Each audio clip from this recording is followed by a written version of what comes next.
सन 1576 राजस्थान की अरावली पहाड़ियों के बीच एक संकरी घाटी। मिट्टी का रंग पीला, जैसे धरती ने हल्दी ओढ़ ली हो। यही थी हल्दी घाटी, जहां युद्ध केवल तलवारों से नहीं, आत्मसम्मान और साम्राज्य के बीच लड़ा जाना था। एक ओर था महाराणा प्रताप, जिनका सिर झुका नहीं, जिनकी रगों में मेवाड़ की आजादी बहती थी।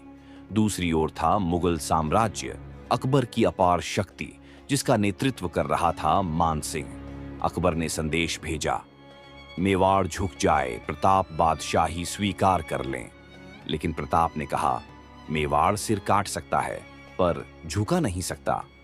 युद्ध से पहले की रात, हल्दी घाटी की रात शांत थी, पर उस शांति में तूफान सो रहा था। महाराणा प्रताप अपने शिविर में बैठे थे। सामने थे थोड़े से सैनिक, पुराने हथियार और भूख से थकी आंखें। लेकिन इन आंखों में डर नहीं था, इनमें स्वतंत्रता की आग थी।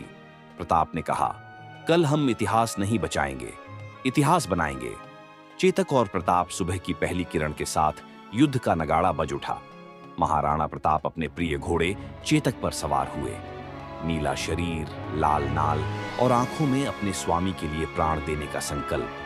जैसे ही प्रताप ने भाला उठाया, चेतक धरती से उड़ पड़ा। युद्ध का आरंभ, हल्दी घाटी गूंज उठी। तलवारों की टंकार, घोड़ों की हिनहिनाहट और वीरों की गर्जना से प्रताप ने सीधा प्रहार किया मुगल सेना के बीचों बीच। कहा जाता है, प्रताप का एक वार ढाल नहीं, हौसला तोड़ देता था। उन्होंने मानसिंह को पहचान लिया। चेतक ने छलांग लगाई। प्रताप का भाला मानसिंह के हाथी के माथे पर पड़ा। हाथी बच गया, मानसिंह बच गया, लेकिन मुगल सेना का आत्मविश्वास कांप उठा। युद्ध की क्रूरता मुगल सेना संख्या में कई गुना थी। धीरे धीरे मेवाड़ के वीर गिरने लगे। धरती लाल होने लगी। पीली हल्दी घाटी रक्त से रंगने लगी। चेतक के पैर में भाला धंस गया। खून बह रहा था, पर वह रुका नहीं। चेतक की अंतिम छलांग जब स्थिति असंभव हो गई, प्रताप को पीछे हटना पड़ा। सामने था एक गहरी नदी, पीछे मुगल सेना। घायल चेतक ने अपने अंतिम बल से एक ऐसी छलांग लगाई जो आज भी इतिहास में अमर है। नदी पार होते ही चेतक गिर पड़ा। महाराणा प्रताप ने अपने प्रिय साथी का सिर थामा। चेतक की आंखों में संतोष था। मैं अपना धर्म निभा आया। और वहीं चेतक ने प्राण त्याग दिए। क्या हल्दी घाटी में प्रताप हारे? इतिहास की किताबें कहती हैं, युद्ध निर्णायक नहीं था। कुछ कहते हैं, मुगलों की जीत हुई। लेकिन सच यह है, अगर प्रताप हारे होते तो मेवाड़ की आत्मा मर जाती। पर मेवाड़ जीवित रहा। प्रताप जंगलों में रहे, घास की रोटियां खाईं, पर झुके नहीं।